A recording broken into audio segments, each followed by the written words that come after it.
안녕하세요. 부산에 사는 40대 주부입니다. 저는 몇 달 전부터 저와 남편의 사이를 갈라놓으려는 시어머니에게 괴롭힘을 당하고 있어요. 정말 이혼 서류까지 가져오셔서 도장을 찍으라고 할 정도로 상태가 심각합니다. 제가 평생을 간직했던 큰 비밀을 시댁 식구에게 들켜버렸거든요. 남편은 마음을 잡지 못하고 갈팡질팡하고 있습니다. 어머님의 말을 들으면 그쪽 편, 제 말을 들으면 제 판을 들며 힘들어하고 있어요. 어떻게 저희 고부 사이가 이렇게까지 되었는지 제 이야기를 한번 들어봐 주시겠어요? 상황은 이렇습니다. 사실 지금 저에게 이혼을 종용하는 제 시어머니는 남편을 낳아주신 친어머니가 아니에요. 남편이 아주 어릴 적 초등학교도 들어가기 전 지금의 시아버지와 재혼을 한 분이세요. 그러니까 남편에게는 새엄마죠. 그리고 남편 밑으로는 시어머니가 시집 오셔서 낳은 자신의 아들이 2명이 있습니다.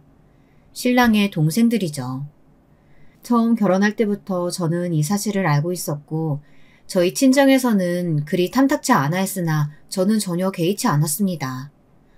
오히려 시댁에 인사 가서 시부모님과 도련님들을 보고 나니 남편과 하루빨리 결혼해 알콩달콩한 가정을 꾸려야 한다는 생각이었죠. 뭐 딱히 도련님들이 못되거나 그런 건 아니었는데요. 기분이 찜찜한 건 있었거든요. 은근히 그런 분위기 있잖아요. 남편만 그 집에서 겉도는 듯한 그런 느낌이요. 처음 시댁에 인사를 간 날 그래도 며느리감이 온다고 밥상을 차려주시긴 했는데 반찬이 정말 그냥 딱 집에서 먹는 밥 한 끼 그대로 차려낸 것 같았어요. 그냥 집 반찬 몇 개랑 생선 몇 마리 굽고 국 한 대접씩 퍼서 올린 그런 밥상. 도련님들도 한마디씩 하더라고요. 엄마, 너무 소탈하게 준비한 거 아니에요? 그래도 첫 며느리 보는 밥상인데 평소 우리 먹던 거보다 어째 더 부실한 것 같아. 이 정도면 훌륭하지 뭘 그래. 얘들이 전에는 하지도 않던 밥상머리 앞에서 투정을 부리고 있어. 어머 미안해요. 애들이 좀 딸 같은 아들들이라서 농담들도 참 잘하네. 내가 요새 정신이 없기도 하고 이것저것 하는 게 많아서 준비는 많이 못했어요. 그래도 한 식구 되면 이렇게 먹을 거니 하고 맛있게 먹어줘요. 제가 어머님을 처음 배웠을 때가 거의 60세셨거든요. 그때까지도 어디 복지관 같은 데서 일을 하신다고 들었어요. 그렇게 사회생활을 오래 하시면서 바쁘게 사시는 모양이더라고요. 그러니 말이라도 인사치레로 교양 있게 말씀해 주셔서 그냥 넘어가려고 했습니다. 근데 밥상을 보니까요. 은근히 거기서부터 차별이 느껴지는 거예요. 그나마 있는 생선 반찬이며 간 만든 제철 음식이 담긴 반찬 그릇들은 전부 둘째, 셋째 아들들 앞으로 가까이 밀어놓은 거예요. 저희 앞에는 묵은 김치 같은 것들만 놓여져 있던걸요. 그뿐인 줄 아세요? 자세히 보면 국에 있는 고기나 건더기도 월등히 아버님, 어머님, 그리고 동생들 그릇에만 풍성했고 심지어 밥도 저희 밥에는 오래된 밥을 보태놓은 것 같더라고요. 새 밥 하는 게 뭐 그리 어렵다고. 저는 이 모든 것에 어머님의 의도가 담겨 있다고 파악했어요. 그렇게 저는 시댁의 어이없는 대접에도 남편에 대한 사랑과 측은지심을 품고 결혼을 하게 되었습니다. 막상 결혼하고 나니 시댁과 별로 크게 부딪힐 일이 없었어요. 그도 그럴 것이 애초에 만날 일 자체가 많이 없었거든요. 명절에도 어차피 시댁은 제사를 지내지 않고 있었고 사람들이 온다고 음식장만 하기 귀찮다고 저희더러 오지 말라고 하시던 분인걸요. 남편은 내심 결혼도 했고 명절 같을 때 집에 찾아가서 가족의 정도 느끼고 싶어 하는 것 같았지만 어머님이 혹여나 올세라 나서서 질색하며 집에 오지 말라고 하시는데 저희가 따로 찾아뵐 일이 크게 없었죠. 듣기로 아버님은 평생 변변한 돈벌이 해본 적 없이 어머님에게만 의지해서 그런지 한 집안의 가장이라기보다는 허수아비 같은 느낌이었어요. 그래서 그런지 뭐든지 어머님의 의견에 적극 따르는 듯 싶었고요. 아들 며느리가 보고 싶어도 먼저 말도 못 꺼내는 입장이었단 말이죠. 그런 저를 두고 친구들은 말하더라고요. 제가 참 시댁 복이 많다고요. 그런데 제 속을 들여다보면 그게 좋은 게 아니라는 걸 아실 거예요. 친구들에게는 창피하기도 하고 속이 상해서 말을 못했지만요. 시댁에서는 은근히 저희를 미운 오리 새끼 취급하는 것 같았으니까요. 그즘 참 열이 확 뻗치는 일이 있었거든요. 한번 들어보세요. 저희 막내 도련님이 미국에 유학을 간다고 준비를 꽤 오래 했었어요. 마침 출국날이 임박해서 그래도 외국에 오래 나가 있을 건데 가기 전에 인사라도 해야 하지 않나 하고 있었죠. 그래서 마침 추석도 다가오고 하니 제 딴에는 먼저 어머님께 전화를 드렸거든요. 어머님, 저예요. 잘 지내시죠? 통 연락도 못 드리고 찾아뵙지 못해서 죄송해요. 요즘 애들이 그렇지 뭘. 다들 바쁘게 사느라 그러니까 이해한다. 근데 웬일이냐? 이번 추석 때는 가서 음식 장만도 하고 같이 시간 보내려고요. 어머님, 전에 듣기로는 막내 도련님이 곧 미국으로 유학 가신다면서요? 그 전에 인사도 나눌 겸 겸사겸사 해서요. 아유, 그럴 필요 없다. 걔 안 그래도 갈 준비하느라고 바쁜 애라서 추석 때 올지 안 올지도 모르겠어. 나도 이모들이랑 어딜 좀 가기로 해서 그냥 다음에 보자꾸나. 이렇게 극구 올 필요 없다고 하시니 그런가 하고 남편에게도 그냥 얘기만 전하고 이야기하고 말았어요. 어머님한테 아까 전화드렸는데 이번에도 올 필요 없다고 하시네. 미국 가기 전에 밥 한 번 먹으면 좋으련만. 아, 그래? 뭐 어쩔 수 없지. 출국하기 전에 한번 볼 수 있으면 보면 되지. 챙겨줘서 고마워, 여보. 그런데요. 저희 막내도련님이 가족들끼리 일상 안부 주고받자고 만든 단체 카톡방이 하나 있었거든요. 거의 아무도 뭘 올리지 않아 잊고 있었는데 어느 날 집안일을 하고 있는데 카톡 한 수십 번을 연달아 올리길래 핸드폰을 들여다봤어요. 글쎄 시댁 식구들이 다들 모여서 식사한 사진들이 쭉 올라와 있더라고요. 더 어이가 없는 건 뭔지 아세요? 남편 바로 밑에 도련님은 결혼도 하기 전이었는데 그 도련님 여자친구로 추정되는 사람까지 초대해서 아주 화기애애한 시간을 보내는 사진이 올라온 거예요. 막내 도련님은 사진과 함께 글도 같이 올렸던데 내용인즉슨 미국으로 떠나기 전에 이렇게 다들 만나서 또 좋은 추억 하나 만든 것 같습니다. 엄마, 아빠, 저 몸 건강히 열심히 공부하고 올게요. 둘째 형 여자친구분, 제가 방금 사진 올리면서 초대했어요. 다음에 뵐 때는 둘째 형수님 되어 있겠네요. 다들 몸 건강하시고 한국 들어오는 날 또 연락드리겠습니다. 정말 기분이 더러웠어요. 아무리 다른 엄마한테서 태어난 형이라지만 이건 큰형님을 무시하는 처사 아닌가요? 우리가 갈 수 있든 갈 수 없든 어쨌든 전화 한 통이라도 줄 수는 없었던 건지. 게다가 제가 어머님께 전화까지 드려 식사라도 한번 해야 하는 것 아니냐고 여쭤봤었잖아요. 그때 이런 자리가 있다고 귀뜸이라도 해주셨으면 저희가 그 자리에 참석을 안 했겠냐고요. 남편한테 말했더니 남편은 처음에는 아무렇지 않은 척 하다가 나중에는 되려 버럭 화를 내더라고요. 자기 단톡방에 올라온 사진 봤어? 막내 도련님 출국하기 전에 자기네들끼리만 모인 거. 어머님이나 아버님 그리고 당신 동생들도 정말 너무한 거 아니야? 이건 정말 당신을 무시하는 거라고. 신경 꺼. 그렇게 생각하려면 마음에 걸리는 게 한두 가지인 줄 알아? 그냥 어쩌다 시간 맞아서 우연히들 만난 거겠지. 그래, 우연히 만났다고 치자. 그럼 그때라도 우리한테 전화 한번 넣어줄 수 있는 거잖아. 그래놓고 우리 보란듯이 사진 올리는 건 또 뭐야? 약 올리는 것도 아니고 말이야. 제발 그만해. 나라고 섭섭한 마음 없는 줄 알아? 그래, 나 평생 이런 대접 받고 컸어. 그걸 그렇게 꾹꾹 찔러야 속이 시원해? 우리 집 원래 그래. 그렇게 살았어. 그러니까 신경 꺼. 내가 괜찮다는데 당신이 왜 자꾸 나서서 그래? 우라통이 나서 도련님이건 시어머니한테건 전화해서 따지기라도 하고 싶었거든요. 근데 남편이 질색팔색을 하며 이러니 괜히 미안해지기도 하고 그래 이 집안은 원래 이런 집안이니 들쑤시지 말자 이런 생각이 들더라고요. 친구들 말처럼 나는 시댁복 받았다고 생각하고 편히 살자고 마음먹으려고 했어요. 남편도 속상했겠죠. 그런데 말해봤자 그동안 자라온 분위기가 있으니 가만히 있었던 거예요. 남편이 시어머니의 친아들이 아니라는 이유로 저는 정말 구박도 많이 받고 서러운 꼴을 많이 당해야 했어요. 시어머니가 특히 경계하는 건 그거였어요. 남편이 큰아들이랍시고 자기가 낳은 둘째, 셋째 아들보다 자신들의 재산을 더 많이 물려받을까봐 늘 전전긍긍했거든요. 그렇다고 물려주실 재산이 그렇게 많은 것도 아니에요. 그나마 아버님은 재산 형성에 거의 기여하신 바가 없기에 시어머니는 뼈 빠지게 일하고 자식들 키우며 그나마 일궈놓은 재산을 남의 자식에게는 한 푼도 주고 싶지 않았던 거예요. 근데 그 불똥이 희한하게 저에게 튀더라고요. 제 친정이 가난하다는 이유였어요. 아무래도 제 친정이 좀 부자고 돈이 있으면 시댁 돈을 탐하지 않을 텐데 둘 다 형편이 그럭저럭이니 나중에라도 시댁에 손을 벌릴까봐 벌써부터 저를 구박하고 무시하고 그러시더라고요.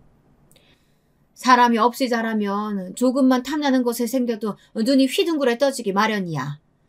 너 행여나 그런 종자 아니지? 우리 기브앤테이크는 확실히 하자고. 나 너한테 받을 것도 없지만 줄 것도 없다. 그러니까 어디서 적선이라도 바라듯이 무슨 일 있더라도 나한테 손 벌릴 생각이란 꿈에도 하지 말라고. 그런 시어머니가 둘째 며느리는 참 태도가 180도 다르게 대하더라고요. 둘째 도련님이 사진 속 여자친구와 결혼을 했거든요. 제가 어머님 재산을 축내기라도 할까봐 볼 때마다 저를 구박하고 또 볼 일이 그닥 많지도 않고 멀리하기도 했던 어머님은 이제야 제 며느리 제 식구가 들어왔다고 생각했던지 없던 제사를 지내기도 하고 명절 때면 다 같이 모여야 한다고 신신당부를 하기 시작했어요. 게다가 주변 친구들한테나 친척들한테나 제 앞에서도 둘째 며느리라면 얼마나 입이 마르게 칭찬을 하기 바빴는데요. 동서와 둘째 도련님의 결혼 소식을 알리려고 오랜만에 저희를 부르셨을 때였어요. 둘째 결혼한다는 소식 들었지? 너희들도 곧 보겠지만 나는 걔가 참 마음에 든다. 그 집에서 결혼을 좀 반대했었는데 내가 이 결혼 성사시키느라고 애를 좀 썼어. 별로 궁금하지도 않았지만 어머님께서 무척 이야기하고 싶어 하시는 것 같기에 여쭤보았죠. 어머, 어머님이 이렇게 칭찬하시는 거 처음 봐요. 둘째 며느리 어디가 그렇게 마음에 드세요? 그랬더니 아주 신이 나서 자랑을 늘어놓더라고요. 일단 애가 고급스럽지 않니? 아직 못 봤지? 보면 알 거다. 태생부터가 귀하게 자라서 어찌나 귀티가 흐르는지. 걔가 강남에 유명한 파랑꾼 다니며 중학교, 고등학교 때 무용을 배웠다고 한다. 그러니 집안에 돈도 얼마나 많겠니? 아버님은 대대손손 물려내려오는 기업 운영하고 계시고 어머님은 나처럼 일할 것도 없지. 가정주부로 우아하게 고상하게 살아오셨대. 그뿐인 줄 아니? 문안동료 외동딸이라서 어찌나 딸 사랑이 극진하신지. 걔 결혼할 때 혼수도 이것저것 죄다 해주신다는 걸 내가 마다했지 뭐냐. 우리는 집도 못해가는데 그런 걸 넙죽 받기가 좀 그렇더라고. 걸친 것도 최명품에 걷는 것도 사뿐사뿐 한 마리 나비가 날아다니는 것 같다니까? 말수도 적고 기품이 있는 게 우리 집안 격이 같이 높아지는 것 같더구나. 조금, 아니 많이 서운하긴 했어요. 제가 처음에 시댁에 인사 갔을 때 어머님은 저나 저희 집안을 참 많이 무시하셨거든요. 듣자하니 엄마는 일찍 돌아가시고 아버지가 혼자 아가씨를 키웠다고? 아버지가 고생이 많으셨겠네. 가난한 형편에 딸까지 건사하시려면. 그래도 우리 애가 착해서 앞으로는 팔자가 좀 괜찮아질 거야. 첫 만남부터 이런 말씀을 하셨었죠. 게다가 한 번은 제가 시댁에 갔는데 웬 쓰레기를 그렇게 내놓으셨는지 집 앞에 50리터짜리 쓰레기 봉투가 대여 개씩 놓여있는 거예요. 언뜻 들여다보니 글쎄 세상에 그게 뭐였는지 아세요? 어머님 저희 왔어요. 근데 저 쓰레기 봉투 저게 다 뭐예요? 어머 왔니? 갑자기 무슨 일이야? 그래 쓰레기 내가 버릴 테니까 그냥 둬라. 웬 이불을 버리신 것 같던데 이불은 의류 수거하면 못 넣나요? 제가 다시 꺼내볼까요?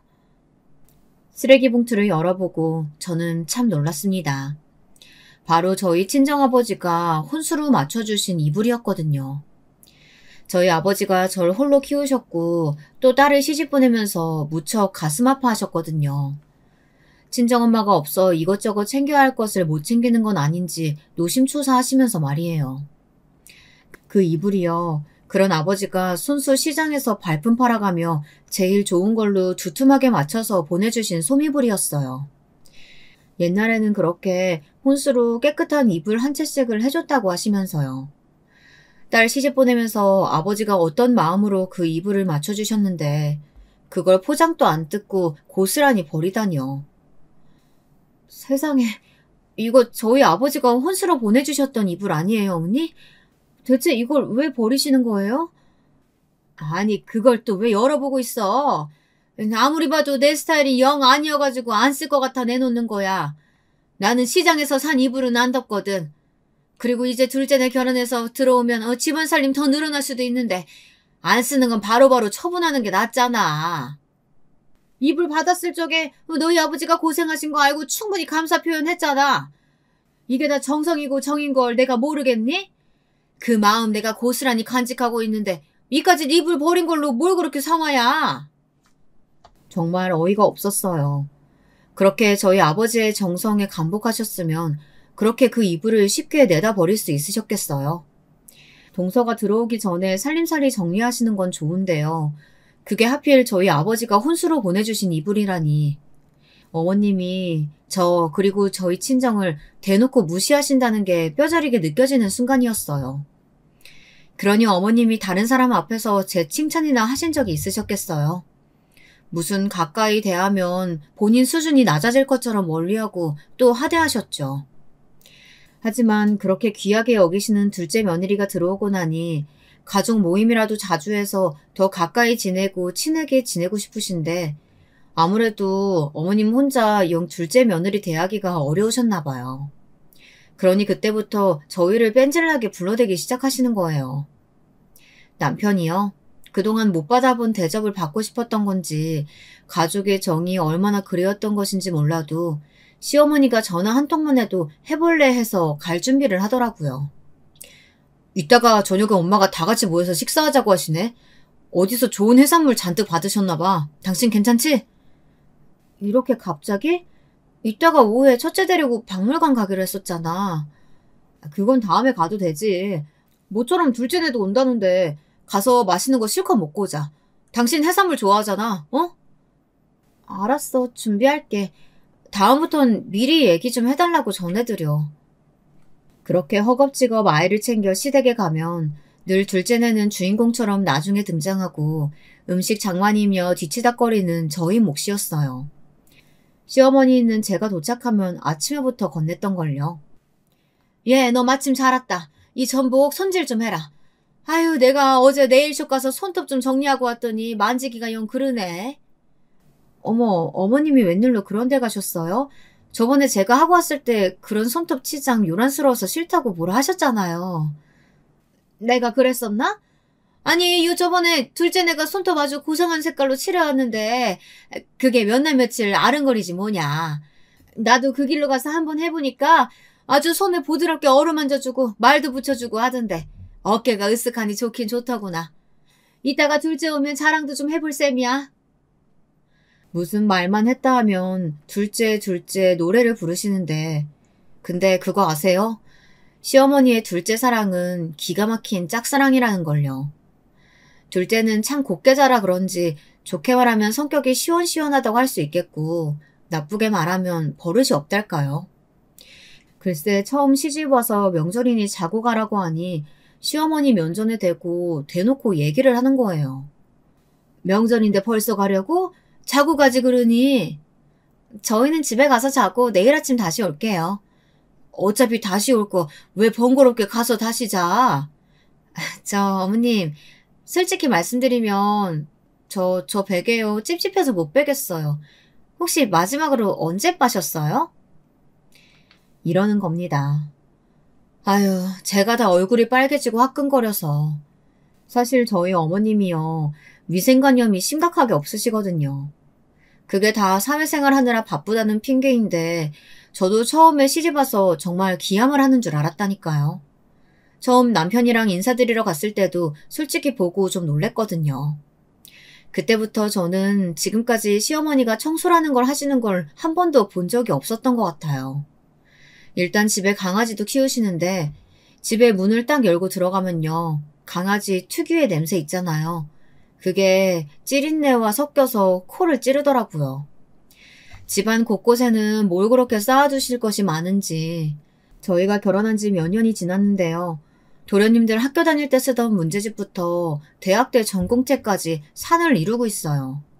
소복하게 쌓인 먼지는 옵션이죠. 그런 분이 제가 혼수로 장만한 이불을 냅다 가져다 버리셨으니 제가 지금까지 한처럼 못 잊는 이유가 뭔지 아시겠죠? 주방은 진짜 이루 말할 수 없이 복잡하고 어지러워요. 냉장고 정리란 것도 평생 하실 줄을 모르시는 분이거든요. 그저 남은 음식 반창통에 넣어 냉장고에 넣고 또 넣고, 그나마도 넣을 반찬통도 없이 냉장고가 꽉 차면 좀 비워내고 버릴 건 버리고 해야 하잖아요. 그때부터는 남은 음식을 비닐봉지에 싸서 그냥 쑤셔넣는 거예요. 그러니 곱게 자랐다는 동서가 처음 시댁에 와서 기겁을 하지 않을 수가 있겠냐고요. 저에게 흉도 보더라고요. 형님, 저 정말 더러워서 어머님 댁 가기 싫어요. 저번에 바퀴벌레 나온 거 보셨죠? 저 태어나서 바퀴벌레 처음 봐요. 아우, 너무 징그럽고 끔찍해요.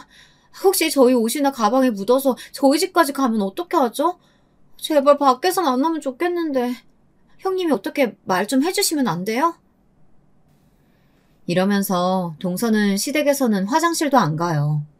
도련님을 꼬셔서 밖에 커피 마시러 가자, 뭘 사러 가자 하면서 어지간하면 외부의 화장실을 쓰고요.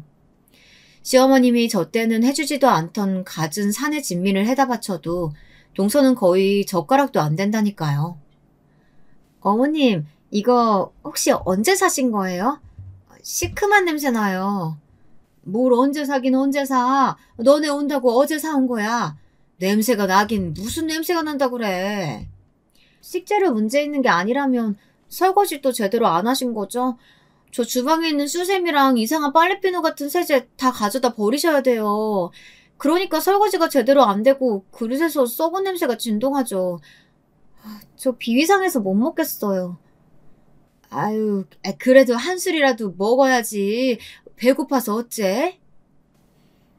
만약에 제가 비위상해서 음식을 그대로 다 버렸다면 어머님은 아주 길길이 날뛰고 난리도 아니었을 거예요. 동서한테는 아주 꼼짝을 못 하시더라고요. 남편이요? 남편은 그저 어머니라면 내내 하는 사람이니 어머님이 어디서 10년 묵은 음식을 가져와도 꾸역꾸역 먹을 위인이에요. 그러고 보니 날이 더워서 그런지 음식이 좀 변한 것 같기도 하네요. 당신은 괜찮아? 먹을만해? 응? 아유, 만만인데도 왜들 그래? 다들 안 먹을 거면 저 주세요. 제가 다 먹을게요. 엄마, 음식 솜씨 많이 늘었는데? 집에 갈 때 저 이것 좀 싸주세요. 남편은 무슨 집에서는 아무리 화려하게 차려줘도 하지 않았던 칭찬이며 너스라까지 떨어가며 혼자만 분위기를 살리려고 노력하는 거 있죠. 시어머니는 그런 저희 부부가 만만한지 동서 앞에서 민망한 일이 생기면 저를 쥐잡듯이 잡기 시작했어요. 마치 동서에게 무시당하는 자격지심을 저에게 화풀이하는 것 같달까요? 어머님에게 있어서는 가족들에게도 급이 나뉘어져 있는 것 같았어요. 막내 도련님은 외국으로 유학을 가셨으니 제외하고 늘 아들 거리는 둘째 아들과 동서가 1위였죠. 그 다음은 그래도 같이 산 세월이 있으니 아버님이시고 남의 자식인 제 아들과 저는 3순위. 아니 그것보다도 아주 낫디다딘 순위로 급을 매겨 하대하는 것 같았어요. 그래서일까요? 어머님은 저를 은근히 하인 부리듯이 했어요. 명절 전이면 꼭 저를 불러서 온 집안 대청소와 이불 빨래, 냉장고 청소를 시키시는 거예요. 처음에는 그저 그동안 명절 때 찾아뵙지 못했으니 이렇게라도 도와드리자 좋게 생각하려고 했거든요. 어머님이 하시는 말씀은 그게 아니었어요. 예, 이참에 이불도 싹 꺼내서 빨자. 저번에 보니까 둘째가 좀 피부가 민감한 것 같더라고. 가끔 그렇게 대놓고 언제 이불 빨래했냐고 물어보는데 내가 좀 민망할 때가 많아. 너는 평생 능력도 없이 직장을 안 다녀봐서 모르겠지만 돈 벌면서 살림하는 게 그게 그렇게 쉬운 일이 아니야. 나는 미처 신경 못 쓴 걸 걔가 얘기해주니 뭐 어쩌면 고맙기도 하지. 시어머니의 말을 곰곰이 되새겨보면요. 말에도 뼈가 있다는 것이 무슨 뜻인지 느껴지시죠? 시어머니는 집안 살림은 깔끔하게 못해도 그 연세까지 직장 생활을 한다는 것에 있어서 그나마 저보다 급이 높다고 스스로를 평가하시는 것 같았어요. 참 우습죠. 그렇게 급을 나눠서 한 사람이라도 자기 아래 두면 동서에게 무시당하는 서름이 달래지고 망가진 자존심이 좀 회복이 되시나 봐요.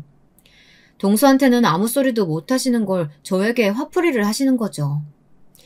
한 번은 제가 어머님 냉장고를 열다가 쾌쾌한 냄새에 그만 코를 틀어쥐고 만 적이 있었어요. 뭐가 썩어도 단단히 썩은 모양이었거든요. 그랬더니 어머님이 대번에 제 등짝을 후려치시는 거예요. 얘! 너 지금 뭐 하는 거니? 내가 네 남편 낳지 않았어도 그래도 네 시어머니인데 내 냉장고 보고 그렇게 대놓고 코를 틀어막아? 지금 나한테 너 부엌일 시킨다고 시위하는 거야 뭐야? 한번 해보자는 거야? 어머님은 이 썩은 냄새 안 나세요? 저도 모르게 반사적으로 코를 틀어막은 거라고요. 이건 동서라도 그랬을 거고요. 어쩌면 더 심하게 말했을지도 몰라요. 동서한테는 아무 말도 안 하시면서 왜 저한테는 이렇게 나무라세요? 걔랑 너랑 같아? 너랑은 급이 다르잖아, 급이. 네가 둘째처럼 집안이 좋기를 해. 뭐 나처럼 능력 있어서 밖에서 돈을 몇백만 원씩 벌어오기를 해. 저는 정말 서러웠어요. 아무리 속으로 그런 생각을 하셨다고 해도 이렇게 대놓고 비교를 하실 줄은 몰랐거든요. 저는 어머니에게 정말 따지고 싶었지만 그랬다가 저희 남편까지 싸잡아서 애들이 버릇이 없네, 이래서 검은 머리 짐승은 거두는 것 아니네, 이런 말들을 할까봐 그냥 급한 일이 있다고 둘러대고선 시댁을 나오고 말았어요. 그렇게 시어머니나 동서에게 걸려오는 전화도 피하고 혼자서 상처받은 마음을 달래고 있었거든요. 근데 저희 남편도 참 문제죠. 그렇게 어렸을 때 사랑을 못 받고 자라서인지 끝까지 어머님의 말씀이라면 껌뻑 죽는 신용을 하더라고요. 저번에 엄마랑 뭔 일 있었어? 엄마가 요새 당신한테 전화 걸어도 안 받는다며. 내 입으로 말하기도 싫어. 그냥 어머님이랑은 자주 안 보는 게 맞는 것 같아요. 그래도 애들한테는 할머니고 나이 드신 분이 앞으로 사시면 얼마나 사신다고. 자주 찾아뵙고 그래야지. 내가 앞으로 장인어른이랑 당신하고 애들한테 더 잘할게. 마음 좀 풀어봐. 당신 지금도 충분히 잘하고 있어. 아무튼 나는 큰 상처 받아서 당분간은 어머님 보고 싶지 않아요. 이번에 막내가 잠깐 한국으로 들어온대. 엄마가 같이 식사라도 했으면 하시는데 어떻게 그 자리만 참석하면 안 될까? 자기도 막내 유학 갈 때 식사 한 번 못했다고 무척 서운해했잖아. 나도 막내가 어떻게 잘 지내는지 궁금하기도 하고 보고 싶기도 하고 그래.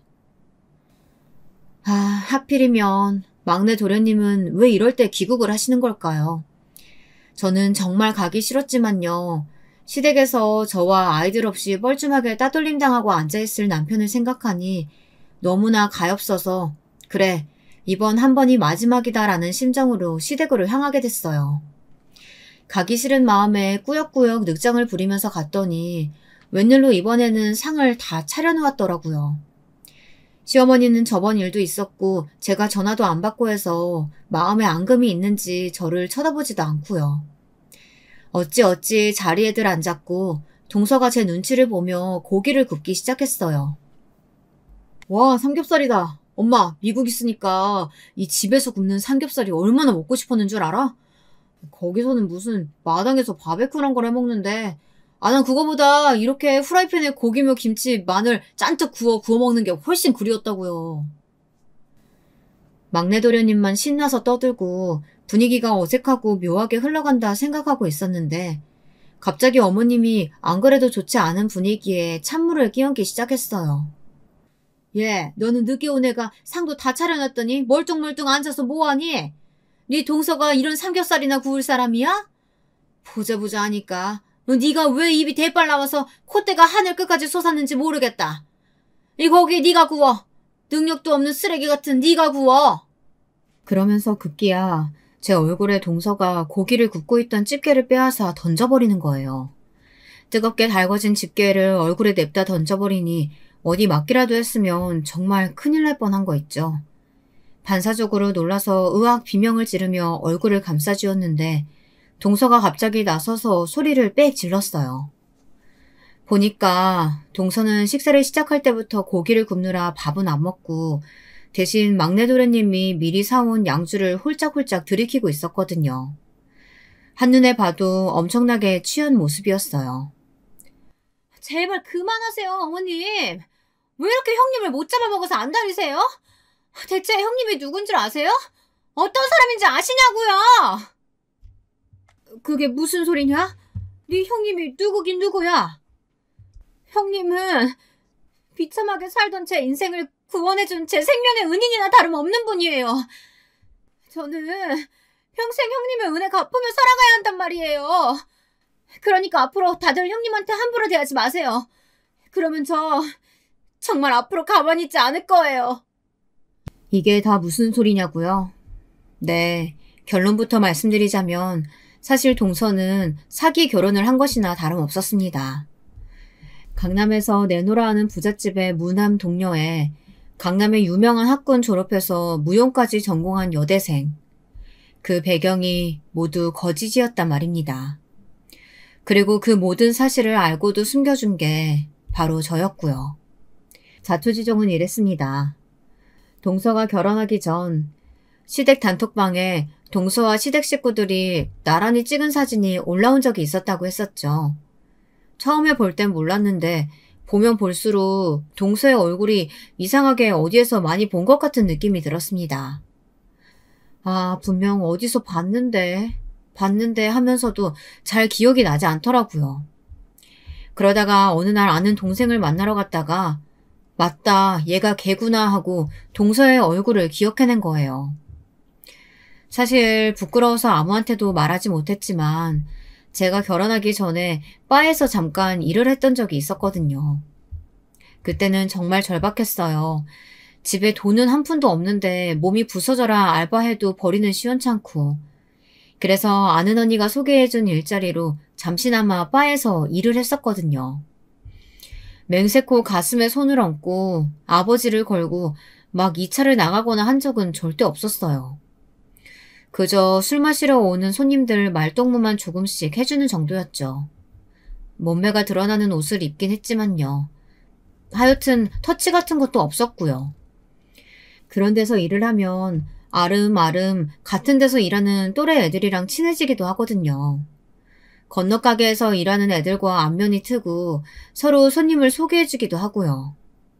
그때 알고 지냈던 동생이 바로 동서였던 거예요. 그때 알고 지냈던 언니들과 동생들을 수소문한 끝에 동서의 집과 일하는 곳을 알아내게 되었죠. 한날은 동서의 집 앞에 몰래 서 있다가 동서가 나가는 길을 뒤를 밟아봤어요. 그러면 안 되는 줄 알면서도 제 눈으로 확인을 해봐야 직성이 풀릴 것 같았거든요.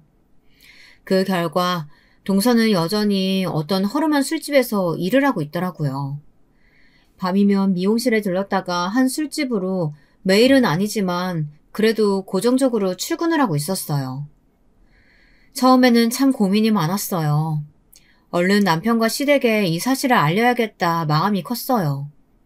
아무리 그래도 술집 여자와 결혼을 하는 것은 막아야겠다.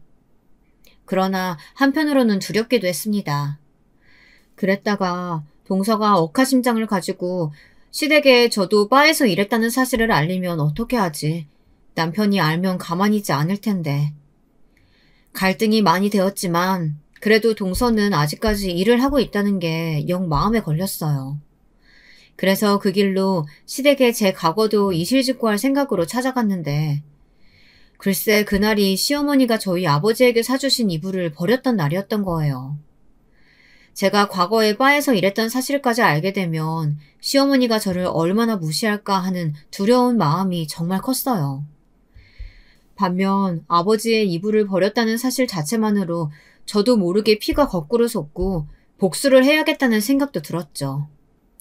결국 시댁이나 남편에게는 이 사실을 알리지 않았어요. 대신 동서를 찾아갔죠. 동서는 처음에는 무슨 자기 손님의 와이프가 찾아온 줄 알더라고요. 그동안 쭉 술집에서 일을 하며 그런 일을 많이 겪었었나 봐요. 저를 보자고 하셨다면서요? 무슨 일이세요? 혹시 남편분 뒷조사하다가 저 알게 된 거 따지러 오신 거예요? 결론부터 말씀드리면 남편분이 누군지는 모르겠지만요. 저랑 사적인 관계 전혀 아니에요. 아마 사업이나 비즈니스 관계로 저희 가게에 오셨을 것 같으니까 오해는 마셨으면 좋겠어요. 아, 짐작하시는 그런 문제로 찾아온 건 아니고요. 지금 결혼 전제로 만나는 남자친구 있죠? 저는 그 남자친구 형수 되는 사람이에요. 남자친구 이름이 김성우 맞죠? 동서는 그대로 표정이 하얗게 질리더니 가까스로 물컵을 들고 마시려는데 손이 벌벌 떨리는 게 눈으로도 보이더라고요. 오빠 형수님이시라고요? 그런데 저를 왜 찾아오셨어요? 아니, 그보다도 여긴 어떻게 알고... 알고 보니 동서는 그동안 감쪽같이 도련님을 속이고 만남을 이어왔던 거예요. 바로 저에게 무릎을 꿇더라고요. 제발 오빠에게만은 이야기하지 말아주세요. 오빠는 저 이런 거 다니는 줄 몰라요. 그리고 저 생각하시는 그런 일 아니에요. 2차는 안 나가고요. 그냥 옆에서 술 시중 주는 그 정도예요. 조만간 그만두려고 했어요. 학비가 모자라서 그것만 벌고 그만두려고 했는데 제발 비밀로 해주시면 안 될까요? 오빠랑 헤어지라고 하시면 바로 헤어질게요. 이 사실만은 알리지 말아주세요. 2차까지는 안 나갔다는 말 믿을게요. 저도 아가씨가 저희 도련님이랑 헤어지는 걸 바라지 않아요. 내 얼굴 기억나지 않아요? 자세히 봐봐요. 나 그때 옆 가게에서 같이 일했던 어머 언니 언니 맞아요? 저는 시어머니에게 복수를 하고 싶었어요. 저희 남편이 자기 친아들이 아니라고 그렇게 앞에서 자기 아들만 끔찍하게 위하며 편애해온 시어머니. 제 친정이 가난하고 별 볼 일 없다는 이유로 사사건건 무시하고 홀대하시던 시어머니에게 그에 딱 걸맞는 며느리를 보게 해드리고 싶었습니다. 그래 나야. 그동안 잘 지냈어? 우리 인연이 참 독특하네. 이렇게 이런 식으로 다시 만나고. 우리 서로의 과거는 비밀로 해주자. 그 대신 내가 우리 도련님이랑 결혼하는 거 전적으로 도와줄게. 우리 어머니 까다로우신 분이야. 잘못하면 네 과거 아시는 거 시간 문제야. 그래서 저는 동서를 물심양면으로 도왔어요. 그래도 시어머니와 몇 년간 지내보니 시어머니가 딱 원하는 이상적인 며느리를 저는 알고 있었기에 동서를 그 입맛에 맞춰 둔갑시키는 건 참 쉬웠어요. 시어머니가 노래 부르던 강남 출신이라는 배경을 속이고 부모님들도 큰 사업체를 하고 계신다고 소개를 하게 됐죠. 술집에서 버는 돈들이나 손님에게 받은 명품들로 치장을 하고 다니니 모르는 사람이 보면 부잣집 딸이나 다름없었죠. 거기다가 매일매일 피부관리에 미용실에 그렇게 관리를 받으니 귀티가 나보일 수도 있었겠죠. 그러니 어머님은 고급 취향이랍시고 술집 여자나 하는 손톱 손질을 따라하시기까지 하신 거였어요. 제가 도움을 준 건 정보를 준 것 외에도 딱 하나. 동서가 그 술집을 깔끔하게 정리하고 나오도록 돕는 것이었어요. 예전에야 술집 아가씨들이 감금당하다시피 하면서 원치 않는 접대도 해야 하고 그랬었는데 요즘은 다 돈으로 굴러가는 시스템이에요. 동서가 개인적으로 당겨 쓴 돈과 이래저래 갚아야 할 빚을 정리하니 의외로 쉽게 보내주더라고요. 한번 그 세계의 맛을 봤으니 돈이 떨어지면 또 오겠지 하면서 쉽게 놔주는 시스템이요. 그렇게 저는 동서가 도련님과 결혼하는데 숨어서 조력한 1등 공신이었던 셈이죠. 그 엄청난 비밀을 동서가 술김에 다 불어버린 거예요. 시어머니는 그야말로 개거품을 물고 난리를 치기 시작했어요. 뭐? 그러니까 내 아들이 지금 술집 여자랑 결혼을 했다는 거야? 네가 그 술집 년이고 이게 다 무슨 호랑말 것 같은 소리야. 아이고 여보, 아이고 무슨 말이라도 좀 해봐요. 내가 잘못 들은 거죠? 그렇죠? 시아버지요. 그간 해왔던 허수아비지처럼 담배를 챙겨들고 횡하니 나가버리더라고요. 가관인 건 만취한 동서가 시아버지를 따라 나서며 하는 말이었어요. 아버님, 저도 한 대만 주세요. 오랜만에 양주막 마셨더니 담배가 땡기네. 같이 피워요. 시어머니는 그야말로 기절하기 일보 직전의 상태가 되었습니다. 그렇게 애지중지하던 둘째 아들이 술집 여자와 결혼하겠다는 걸 쌍수 들고 환영을 했다니. 그것도 모자라 어디서 귀한 공주님이 시집 온 줄 알고 온갖 대접을 다 했으니 당장이라도 혀를 깨물고 싶은 표정이었습니다. 이 나쁜 년들, 사람을 속여도 묘분수지. 어떻게 출신 성분을 속일 수가 있어? 너 말해봐라. 그 모든 걸 네가 알고도 숨겨줬다는 게 사실이냐? 네가 대체 누굴 망하게 할 생각 아니면 어떻게 이럴 수가 있어? 대체 무슨 억하심장에 그런 짓을 벌인 거야? 어머니가 늘 말씀하셨잖아요. 사람은 급에 맞게 어울려야 한다고요. 그래서 저나 저희 남편은 상종도 하지 않으려고 하셨죠. 어머님 배운 대로 저도 어머님 급에 맞는 며느리가 들어오게 하려고 그래서 눈 감아줬을 뿐이에요. 그게 무슨 잘못인가요? 뭐야? 그러니까 네 말은 우리 아들이 술집 여자한테 딱 맞는 짝이다 이 말이냐? 이 나쁜 년, 집안 말아먹을 것이 둘이나 굴러 들어왔네. 아이고. 그렇게 그날 저녁 식사는 아주 파탄이 나버리고 남편도 처음에는 길길 날뛰기 시작했습니다. 당신 대체 무슨 일을 벌인 거야? 그런 일을 알고도 어떻게 숨길 수가 있어? 당신 동생이었다면 당신은 그런 여자랑 결혼하게 둘 수 있었겠어?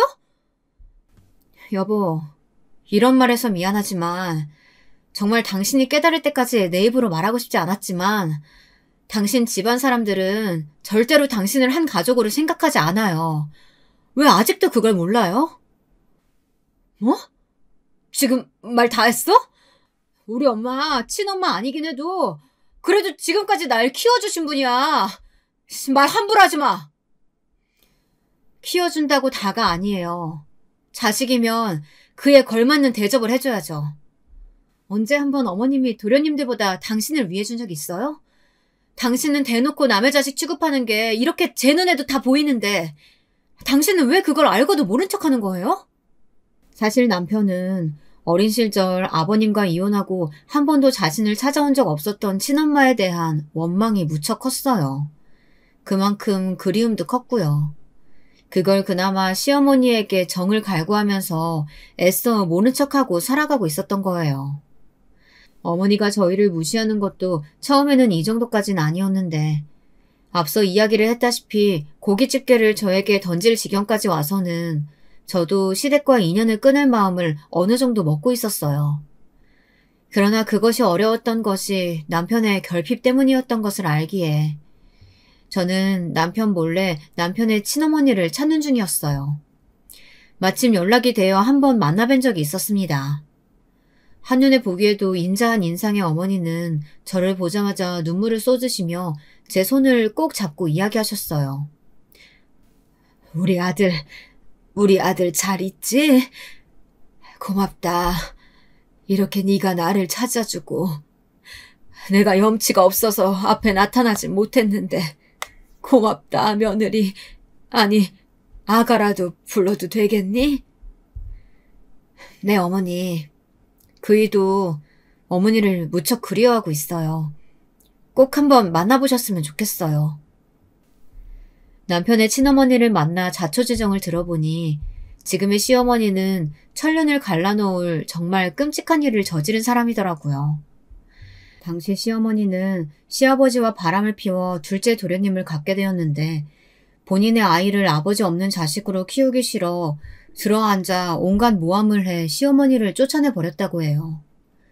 첩이 들어와서는 앞에서는 형님 하면서 뒤에서는 온갖 험담에 잔심부름해 어머님은 버티지 못하고 친정으로 그만 쫓겨나고 마셨다고 했습니다. 그래도 떼놓고 나온 자식이 못내 걸려 시댁을 머뭇머뭇 찾아가기라도 하면 그 여자가 어찌나 무섭게 협박을 했던지 글쎄 뭐라고 하며 어머님을 쫓아내는 줄 아세요? 글쎄 당신 큰아들이 당신 없어지고 나니까 큰 충격받았는지 다 큰애가 이불에 오줌 싸고 말문도 닫고 얼마나 부모 속을 썩이는 줄 알아요? 그나마 병원 다니고 하면서 이제 겨우 진정됐는데 당신이 나타나면 또 애가 얼마나 혼란스러워할 거예요. 당분간은 애 앞에 나타나지 말아요. 좀 커서 만나도 되잖아요. 애가 측은하고 안쓰러워서 당장은 보살펴줬지만 또 그 증상 나타나면 나도 모르게 애 구박해버릴 수도 있을 것 같아요. 나도 갓난아기 같이 돌보려니까 힘들어 죽겠다고요. 자식이 아프다는 말에 그런 자식을 볼모로 잡고 협박을 하는 통에 시어머니는 그대로 돌아설 수밖에 없었습니다. 그저 먼 발치에서 남편을 바라볼 수밖에 없었다고 해요. 그렇게 1년, 2년 세월이 흐르고 어머니도 살 길을 찾아야 했기에 재혼을 하고 또 그쪽 자식을 낳아서 키우다 보니 더 남편 앞에 나타나기가 힘들었다고요. 그렇게 눈물 섞인 어머님의 사연을 남편에게도 전해주었습니다. 남편은 처음에는 절대 만나고 싶지 않다고 했어요. 그렇지만 도련님의 결혼에 얽힌 엄청난 비밀들이 드러나자 큰 충격을 받았는지 혹시 본인이 모르고 있던 어머님의 사정이 궁금해진 건지 어머님을 만나 뵙게 되었습니다. 몇십 년 만에 만난 모자는 한눈에 봐도 외모가 많이 닮아 있었어요. 둘은 얼굴을 마주하자마자 끌어안고 엉엉 울기 시작했습니다. 막상 만나자마자 그동안의 세월이나 오해, 앙금은 눈 놓듯 사라지고 있었어요. 엄마가 없어서 그동안 내가 얼마나 서러움 많이 당했는 줄 알아요? 이렇게 살아있으면서 잘 살고 있으면서 어떻게 연락을 한번 안 해요? 미안하다, 내 아들.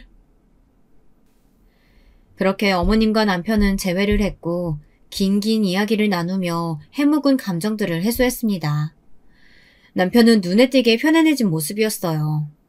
그 기회를 틈타려던 건 아니었지만 저는 그 순간을 놓치고 싶지 않았습니다. 저도 남편에게 무릎을 꿇고 용서를 구했어요. 여보, 미안해요. 제가 동서의 출신 비밀로 한 것 외에 당신한테 말하지 않은 게 하나 더 있어요. 제가 동서를 바로 알아본 건 저도 20대 때 잠깐 바에서 일한 적이 있었기 때문이에요. 미리 말하지 못해서 미안해요. 뭐? 그럼 자기도 같은 술집 여자 출신이라는 거야? 아니에요. 맹세코 남자들과 스킨십하거나 잠자리 하는 건 절대 없었어요. 그냥 서빙 정도라고 보시면 돼요. 가끔 바에 앉은 분들이랑 대화를 나누는 정도였어요. 의심되시면 동서에게 확인해 보셔도 좋아요. 미안해요, 여보. 남편은 그 다음날 즉시 흥신소에 의뢰해 제 과거를 모두 면밀하게 조사했어요. 남편에게 그런 면이 있을 줄은 또 처음 알았어요. 그리고 그 결과 제 말은 모두 사실인 것으로 판명이 났지만 남편은 아직도 마음의 갈피를 잡지 못하고 있어요. 그래도 친어머니까지 찾아주고 외톨이처럼 지내던 시댁에서 자기의 길을 세워주려 어떻게든 노력한 저를 알기에 저를 쉽게 내치지는 못했어요. 하지만 제 과거가 아무리 결백하다고 해도 그런 곳에서 일했던 것은 분명하고 또 그 사실로 시어머니가 자꾸 남편의 마음을 흔들기 때문이에요. 너 당장 네 처랑 이혼하라니까 왜 이렇게 말을 안 듣니? 걔가 그렇게 무서운 애야. 술집 여자 한 가족으로 들인 결과로 네 동생도 결국 이혼남 되고 말았잖아. 그 앞길 창창한 애가. 근데 니네 둘이 알콩달콩 잘 먹고 잘 산다는 게 말이 돼? 당장 이혼 서류에 도장 찍어. 저는 남편에게는 얼마든지 용서를 구할 수 있지만 시어머니의 행동만은 절대 용납할 수 없었습니다. 시어머니는 남편에게 엄마 노릇을 한 적도 없고 지금 저러시는 것도 내 아들만 잘못되는 꼴 못 본다는 놀부심부로다가 그러시는 걸로밖에 안 보였어요. 결과적으로 저는 시어머니는 남편에게도 저에게도 이혼을 종용할 자격이 전혀 없다고 생각합니다. 지금 상황에서 어떻게 남편의 마음을 굳게 제 쪽으로 돌릴 수 있을까요? 제 솔직한 마음은 시댁과 모든 연을 끊고 남편의 친어머니, 그러니까 진짜 시어머니를 극진히 모시며 남은 날들을 살아가고 싶습니다. 그럴 수만 있다면 저는 목숨 바쳐 남편과 어머님께 정말 잘하면서 살아갈 자신이 있거든요. 저 그 정도는 하며 살아도 되는 거겠죠. 그렇게 한다면 저의 지나간 과거와 잘못들을 조금이나마 씻을 수 있는 것이겠죠. 저에게 조금이나마 응원과 용기를 주시면 감사하겠습니다. 큰 비밀을 안고 온 이야기를 이렇게나 털어놓으니 후련한 마음도 듭니다. 제 길고 긴 이야기 들어주셔서 정말 감사합니다.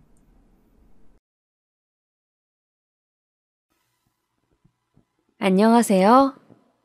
사람 사이의 교류가 점점 줄어가는 오늘날 예방할 틈도 없이 갑자기 생겨난 전염병으로 인해 우리는 더욱 서로의 이야기에 귀 기울이지 않는 것 같습니다.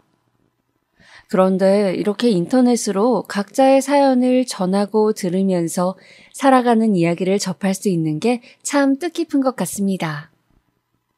저에게도 가까운 이에게 털어놓기엔 너무나 길고 깊은 사연이 있어서 이렇게 긴 글을 남겨봅니다. 끝까지 읽어봐 주시길 바랄게요.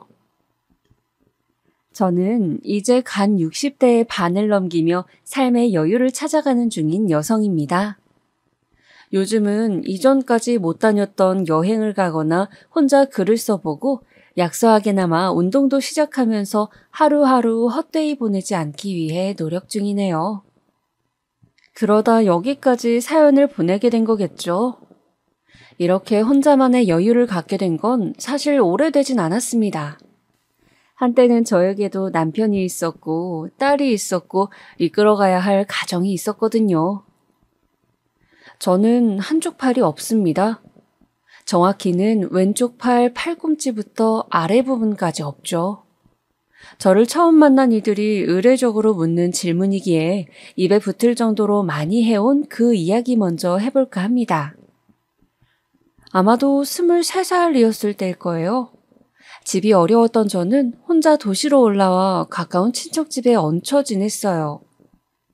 공장에 취직해서 몇 년을 다니다가 그해 모아둔 돈으로 조그만 지하 방 한 칸을 얻으면서 행복에 차있던 기억이 나요. 언젠가는 이루고 싶은 꿈이 있었기에 하루가 매일 설렘의 연속이었죠. 그러다 퇴근하는 길에 자동차 사고를 당했습니다. 그 사고로 저는 왼팔을 잃었어요. 사람이 드문 길가에서 뺑소니를 당한 탓에 가해자도 잡지 못했죠. 하루아침에 팔을 잃었고 어떠한 보상도 받지 못한 채 내몰렸던 그때의 심정을 생각하면 아직도 눈물이 고이는 것 같아요. 저는 헤어 디자이너가 되고 싶었거든요. 꾸미고 가꾸는 일에 관심이 많았기에 언젠가는 꼭 내 이름을 딴 미용실을 낼 거란 목표가 있었는데 한순간의 사고로 저는 팔은 물론이고 꿈과 미래까지 잃게 된 거예요. 그 상실감을 어찌 다 말할 수가 있을까요? 그 이후로 전 다니던 회사도 그만둘 수밖에 없었고 그 누구도 만나지 않은 채 방 안에만 웅크려 있었습니다. 다들 제 펄럭이는 빈 소매만 보는 것 같고 이대로 어떻게 살아가야 할지 너무 막막하고 끔찍해서 그냥 잠들고만 싶었어요. 깨있는 것조차 괴로웠으니까. 그렇게 반년을 홀로 보내던 어느 날, 그날도 분명 전 송장처럼 누워만 있었을 거예요. 모아둔 돈도 사라져가고 그저 이대로 메말라 죽을 날만 기다리는 것처럼. 그런데 누군가 집에 문을 두드리더라고요. 처음엔 대답을 안 했는데 귀찮게 몇 번이나 두드리는 거예요. 그 두드리는 것만 봐도 어찌나 집념 있어 보이던지. 저는 무거운 몸을 이끌고 현관 앞으로 나가서 필요 없으니까 가세요. 뭔지 알고 필요 없다고 하시는 거예요? 뭐든 상관없으니까 가라고요. 우편 배달 왔어요. 지금 몇십 통째 문 앞에 두고 있는데 이러면 종이도 아깝고 봉투도 아깝고 우표도 아깝잖아요. 각종 고지서랑 편지 그런 잡다한 것 같은데 어려운 일 아니니 확인 부탁드려요. 할 테니 가세요. 그럼 확인 서류에 사인 좀 해주세요. 집배원의 성화에 저는 문을 열 수밖에 없었습니다. 왜 이 사람까지 나를 귀찮게 구는지 화가 났거든요. 그땐 세상 모든 일이 지옥 같았으니 삐딱한 생각만 들었죠. 저는 문을 벌컥 열고서 그 집배원 눈앞에 제 손을 들이밀었어요. 손이 없어서 서류에 사인을 못하겠는데 어떻게 할 거냐고. 당황할 줄 알았던 집배원은 저를 가만히 보더니 아무렇지 않게 제 오른손을 가리키면서 그쪽은 멀쩡한데 왜 못하냐고 그러더라고요. 왼손잡이면 오른손으로 살아가는 법을 배우라고 덧붙이면서요. 그렇게 처음 만났던 그 우편 배달원은 훗날 저의 남편이 되었습니다. 깊숙한 지하 끝에 살고 있던 저에게 처음 손을 내밀어준 사람. 왼손 하나 붙잡고 삶 전부를 비관하던 저에게 다가와 세상 밖으로 이끌어준 사람이었어요. 맨 처음엔 집 밖으로 한 발짝도 안 나오던 저에게 때마다 우편을 핑계로 찾아오곤 했어요. 전 이 사람이 왜 이러나 싶었죠. 나 같은 사람에게 왜 이렇게 잘해줄까 하고. 당시 남편 말로는 처음에 제가 했던 말이 이상하게 마음에 남아서 자꾸 신경이 쓰였대요. 연민의 감정이 점차 관심으로, 관심이 사랑으로 이어지게 됐고 저도 그렇게 천천히 다가와주는 다정한 남편이 고맙고 좋았어요. 그 당시에 저에겐 연민의 감정조차 사람이 온기로 느껴졌거든요. 그 사람을 만나며 한순간도 후회한 적 없어요. 어렴풋이 스쳐가는 기억들이지만 유일하게 선명한 순간이 있다면 아마 그거일 거예요. 당시 저는 교통사고로 인한 충격으로 차를 무서워하고 있었거든요. 그래서 남편이 늘 자전거를 태우고 저를 데리러 왔던 기억이 나요. 뒤에서 한 손으로 잡고 가는 제가 불안해서인지 항상 천천히 자전거를 몰곤 했었죠.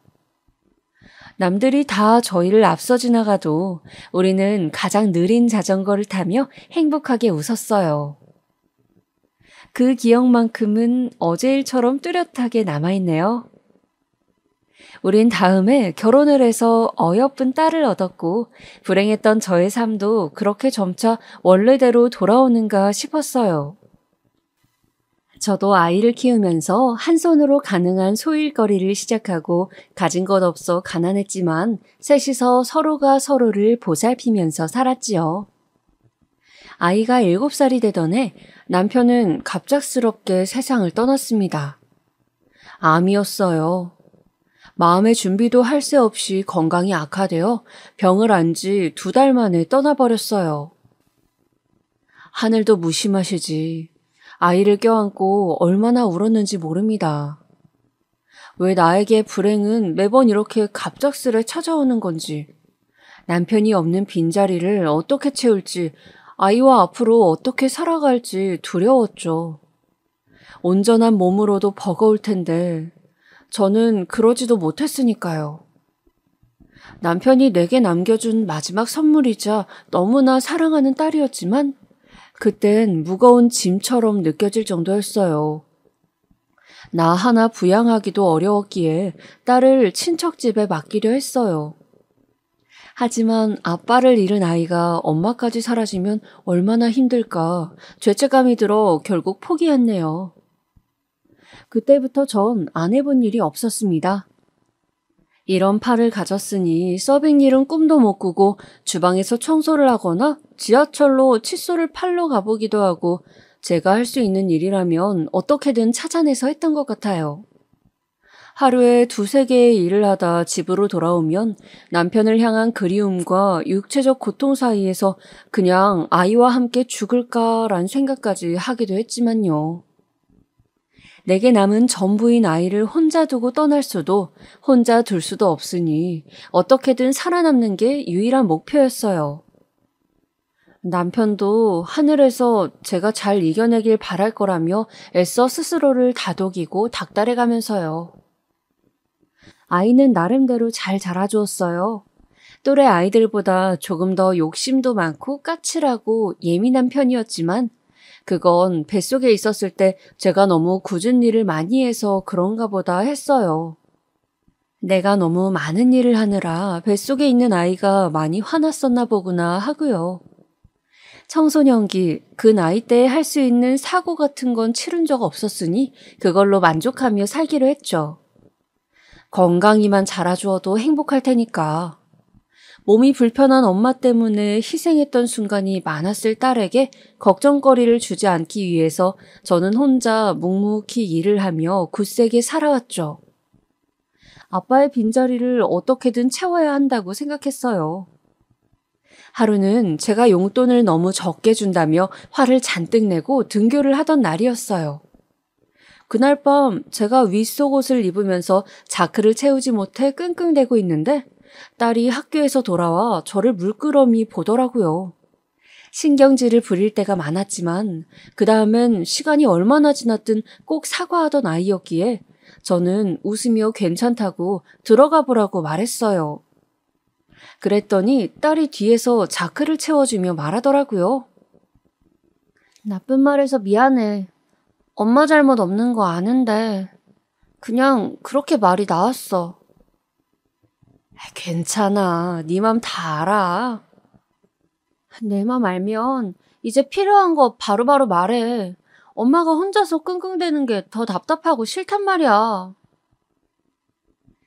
한쪽 팔 없는 엄마를 남들에게 보여주기에 창피할 거란 생각은 했지만 오히려 아이에겐 그런 제가 도움을 구하지 않는 게 더 속이 상했던 것 같더라고요. 그 후 딸의 말은 제가 밖에서 생활할 때도 도움이 되어 주었어요. 제가 몸이 불편하다는 사실에 스스로 갇혀있지 말고 필요할 땐 남들의 도움을 요청하고 받아가며 나아가는 게 서로 간에 더 합리적이더라고요.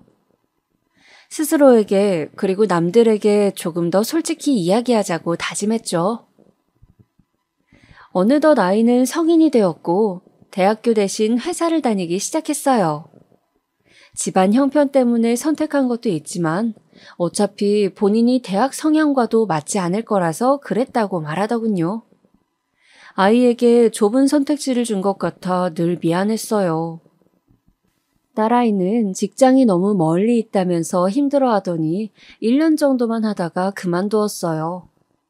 그 뒤로 갑자기 유학을 가겠다며 공부를 하다가 그만두었고 몇 년을 이것저것 배워보더니 갑자기 경찰이 되고 싶다고 하더라고요.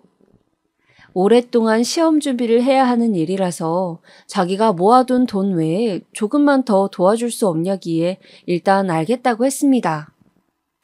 당시 전 지하상가에서 옷장사를 하고 있었어요.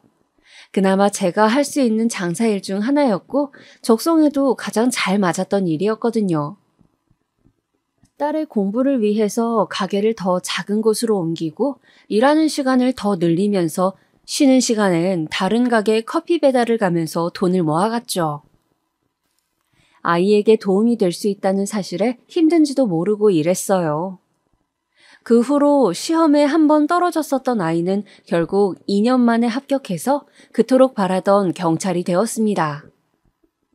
처음에 딸은 너무나 좋아하면서 앞으로 빚진 거 전부 차근차근 갚아가겠다고 하더군요. 하지만 반년이 지난 뒤 딸은 다시 또 그만두겠다고 하는 겁니다. 난동 피우는 사람들 대하는 것도 힘들고 지구대 내 차별이 심해서 그런 부당 대우받으며 일을 못하겠다고요. 준비한 시간보다 너무 빨리 그만두는 모습에 마음이 아파 저는 다시 한번 딸아이를 붙잡고 이야기했어요. 지혜야, 그래도 조금만 더 참아보는 게 어때? 익숙해지면 나아질지도 몰라. 이대로 그만두기엔 여태 공부한 시간들이 너무 아깝잖니. 엄마는 내가 그런 취급을 받는데 계속 일하라는 말이 나와? 잘 알지도 못하면서 어떻게 그렇게 쉽게 말해? 아니면 엄마가 보태준 게 아까워서 그러는 거야? 나도 공부하면서 힘들었어. 나도 엄마만큼이나, 아니 그것보다 더 절박하고 고통스럽고 내가 잘 되길 바랐다고. 결국 일을 그만둔 딸은 그때부터 엇나가기 시작했어요. 시험에 떨어지기라도 하면 본인은 하고 싶은 게 너무 많은데 엄마 때문에 포기해야 했다고 화를 냈고 공부가 잘 안 될 때면 남들처럼 편하게 공부만 하고 싶은데 엄마 때문에 신경 쓸 게 많다고 신경질 부렸죠. 많이 속상했지만 아이 말이 틀린 거 없기에 아무 말 할 수 없었습니다. 딸이 배움에 대한 열정이 크고 욕심이 많다는 걸 알았지만 제가 보탬이 되지 못해서 기회가 있을 때마다 늘 포기해왔다는 걸 알고 있었거든요. 딸의 폭언은 점점 심해졌지만 어떻게든 참아야만 했습니다. 그 후 저는 새로운 사업을 시작했어요. 한쪽 팔이 불편해진 후로 머리를 매만지거나 손톱을 다듬는 것 등 차림새를 가꾸거나 미용에 대한 부분은 어쩔 수 없이 포기해야만 했어요. 하지만 일상생활에서의 기본적인 부분은 정말 괴롭더라고요. 예를 들면 아까 이야기한 속옷에 자크를 채우는 그런 일 같은 거요. 발까지 움직여가며 우선 간신히 채우고 몸 위로 밀어넣어서 착용해야만 했거든요. 그런데 이게 손이 없는 저뿐만 아니라 나이가 들어 팔의 움직임이 불편해진 여성들에게도 힘든 부분이겠더라고요. 옷장사를 이어가던 저는 여성의 속옷을 어떻게 하면 좀 더 편하게 착용하고 편하게 생활할 수 있는지에 대해 공부하기 시작했어요. 처음 해보는 사업이라 많이 서투르지만 그때마다 장사를 하며 알게 된 사람들에게 전문 지식을 구하고 배우면서 준비해 갈 수 있었어요. 그리고 서투르고 부족한 솜씨로 남아 제가 디자인한 속옷을 출품할 수 있게 되었죠. 하지만 사업은 아무나 하는 게 아닌 것인지 반응은 좋지 않았습니다. 반응이 나쁘다기보다는 오히려 관심이 부족했던 것이겠죠. 유명 디자이너나 사업가, 브랜드의 것도 아니었고 그저 거리에서 장사나 하던 아줌마가 만든 것이니 사람들이 보기엔 얼마나 형편없어 보였을지 대충 예상은 갔습니다. 심지어 저는 한쪽 팔이 없는 장애인이었으니까요. 하지만 포기할 순 없었어요.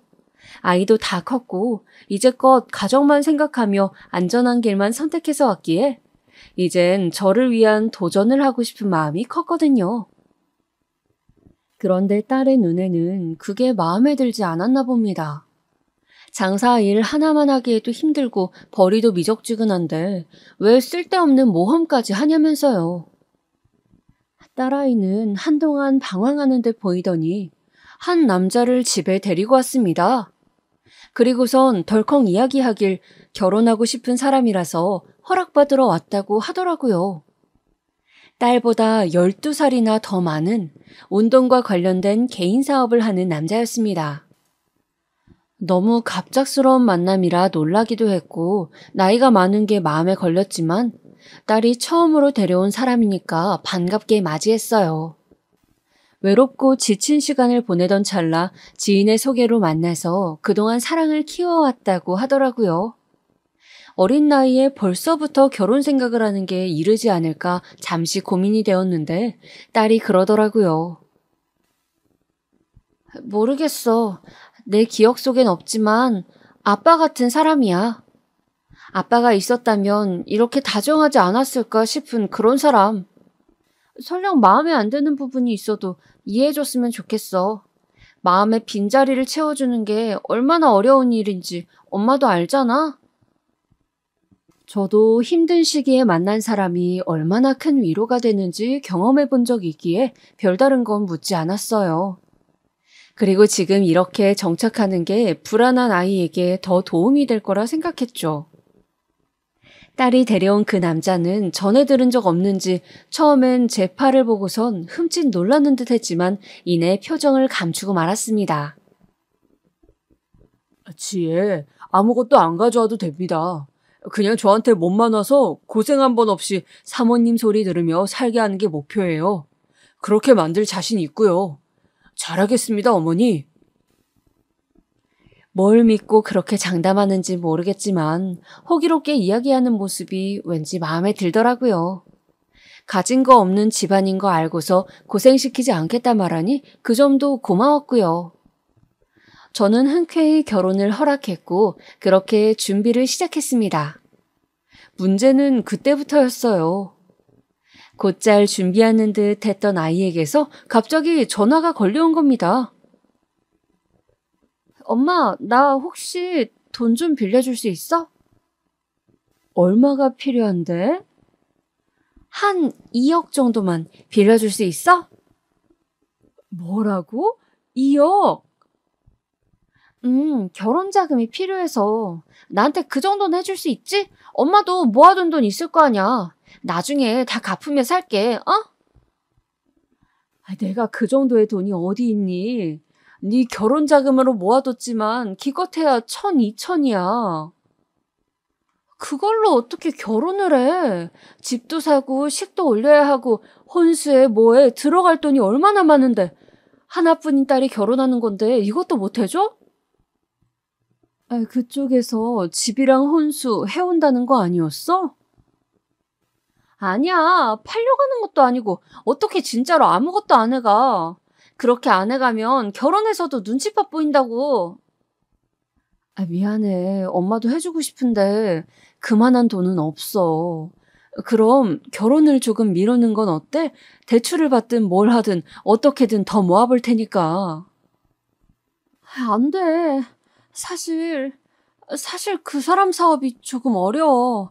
내가 도와줘야 할 것 같아. 이번 것만 잘 해결하면 그 다음은 아무 문제 없대. 새 가게 내려고 그러는데 투자가 좀 어려워서 그래. 정말 좋은 사람이야. 엄마 좀 도와주라. 그럼 더더욱 안 돼. 네가 무슨 수로 그걸 도와줘. 결혼은 다시 생각해보는 게 좋을 것 같다. 싫어. 포기하는 거 지긋지긋해. 항상 이런 식이잖아. 엄마가 도와달라고 할 때마다 난 매번 나섰는데 정작 엄마는 날 도와준 적이 없다고. 알아? 엄마를 위해 팔 하나를 더 갖고 살아야만 했는데 그래서 나도 정상이 아닌 채로 살아왔는데 어떻게 이래? 지혜야, 엄마 말 좀 들어봐. 이런 집구석에선 그냥 사라지는 게 나을 것 같아. 어차피 엄마는 나 없이 잘 살 수 있잖아. 그러니까 이젠 다시 찾지 마. 그 말만 남긴 채 딸은 그대로 집을 나갔습니다. 호련히 떠난 딸의 빈자리를 보며 저는 황망한 심정을 감출 수 없었어요. 내가 부족해서, 부족한 집에서 살게 해서 그런 걸까 죄책감이 들다가도 내 마음도 몰라주고 모진 말만 하는 딸이 야속하기도 하고 그렇게 몇 달 동안은 복잡한 마음으로 괴로워했습니다. 뒤늦게 딸을 찾으러 나섰지만 이미 그 남자와 떠난 모양이더군요. 전 또다시 혼자 남게 되었고 자책감과 그리움, 원망, 외로움들이 뒤섞여 하루를 살아내기가 너무 힘들었습니다. 그래서 술을 마시기 시작했어요. 술을 마셔야 잠이 들 수 있었고 술 없이는 눈물을 참아내기가 힘들었거든요. 지금 저를 들여다봐 줄 수 있는 게 술밖에 없다는 생각에 더더욱 매달렸던 것 같아요. 그렇게 매일 취기로 잠든 지 몇 달이 지났을 때쯤 누군가 다시 또 집 문을 두드렸어요. 현관을 향해 비틀대며 걷는데 술에 취해 있어서 그런 건지 벼랑 끝에 있어서 그런 건지 오만 생각이 들더라고요. 딸이 다시 돌아온 걸까? 나를 용서하고 또 용서를 구하기 위해 돌아와 준 걸까? 아니야. 사실 과거 남편을 처음 만났던 때로 돌아간 건 아닐까? 저 문을 열면 남편의 얼굴이 있을까? 말도 안 되는 상상이 머릿속에 오가며 문을 열었더니 제 가게 맞은편에서 장사하던 동생이 절 찾아온 거더라고요. 생각지 못했던 동생의 얼굴을 보고 당황해하던 제 모습이 생각나네요.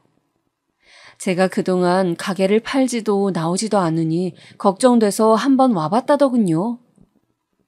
동생은 남편과 이혼한 뒤 혼자 살고 있었는데 몸이 불편한 절 보고 유일하게 먼저 말을 걸어주던 알게 모르게 힘써주던 사람이었어요. 조용하고 새침한 친구여서 처음엔 가까워질지 몰랐었는데 우린 금세 가장 친한 동료가 되어 있었죠. 저는 반년 만에 처음 만난 사람의 목소리가 너무 따스해서 저도 모르게 울음이 터지고 말았습니다. 그리고선 자리에 주저앉아 그간 있었던 일을 털어놓으며 앞으로 어떻게 살아가야 할지, 어떤 마음으로 살아야 할지 모르겠다고 속 안의 이야기를 전부 꺼냈어요. 아마도 누군가라도 붙잡고서 말하고 싶었던 것 같아요. 안 그러면 미칠 것만 같았으니까. 동생은 한참 동안 저를 토닥여주더니 아무 말 없이 밥을 챙겨주더라고요. 그렇게 방 안에 둘 다 말 한마디 없이 수저뜨는 소리만 났어요. 집으로 돌아간 동생은 그때부터 매일 아침 찾아와 묵묵히 제 이야기를 들어주거나 밥을 해주고 집을 청소해주기 시작했습니다. 별다른 위로의 말 없이도 이렇게 위안을 줄 수 있다는 걸 전 그때 깨달았어요. 나중에 전해 듣길 그 당시 동생은 제가 얼마나 슬플지 사실 가늠이 안 돼서 무슨 말을 해야 할지 몰랐다고 하더라고요. 알잖아 언니. 난 남편과 짧게 살고서 일찍 이혼했고 아이를 낳은 적도 없어서 가정을 잃는 게 혼자가 되는 게 그렇게 절망적인 건지 사실 몰랐어. 나한텐 그 모습이 익숙한 거니까. 그런데 언니를 다시 만난 날 한 번도 손을 부끄러워한 적 없던 언니가 자신의 팔을 보며 눈물을 뚝뚝 흘리는 모습을 보니 얼마나 힘들었을까, 얼마나 아팠을까 얼핏 가늠이 되더라고. 그 모습을 봤는데 내가 어떻게 언니를 그냥 지나칠 수 있겠어. 아마 언니가 나였어도 그랬을 거야. 그런 동생이 제 곁에 있었기에 저는 조금씩 일어설 수 있었어요. 하루가 멀다 하고 찾아오는 동생 덕에 같이 산책도 가고 옷을 보러 다니거나 맛있는 걸 먹으러 다니며 여느 친구들처럼 조금씩 웃음을 되찾아갔던 거죠. 술을 끊게 된 것도 그렇게 하루를 바삐 지나다 보면 밤에도 자연스럽게 잠들 수 있더라고요. 완벽히 나았다고는 할 수 없지만 그렇게 조금씩 천천히 상처가 아물어가고 있었어요. 아마도 동생이 아니었다면 저는 이 세상 사람이 아닐 수도 있었겠죠. 그 당시 희한하게 꿈을 참 많이 꿨던 것 같아요. 생각해보면 대수롭지 않은 기억들이긴 해요. 남편의 자전거 뒤에 타고 같이 읍내로 빵을 사 먹으러 가던 기억이나 남편이 의수를 만들어주겠다며 하루 종일 온갖 옷가게를 떠돌아다니다 집으로 돌아와서는 미안하다며 꼭 사주겠다며 울던 그런 장면들이요. 일상의 순간들이었지만 지금 가장 그리운 때이기도 하고요. 남편은 참 유쾌하고 따뜻한 사람이었는데 나와 딸만 남겨두고 떠난 게 미안해서인지 떠난 후로 꿈에도 도통 나오지 않았거든요. 그런데 왜 그제야 자꾸 모습을 보였던 건지 모르겠네요.